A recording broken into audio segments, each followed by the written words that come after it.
கடலலை கொஞ்சும் திருச்செந்தூரில் விஸ்வரூபமே வேலையா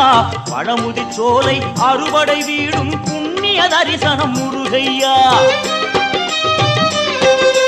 திருநீர் அணிந்து வரும் போது நெஞ்சில் நிம்மதி பிறக்குது கந்தையா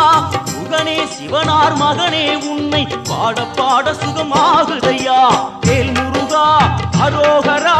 அரோகரா வேல் முருகா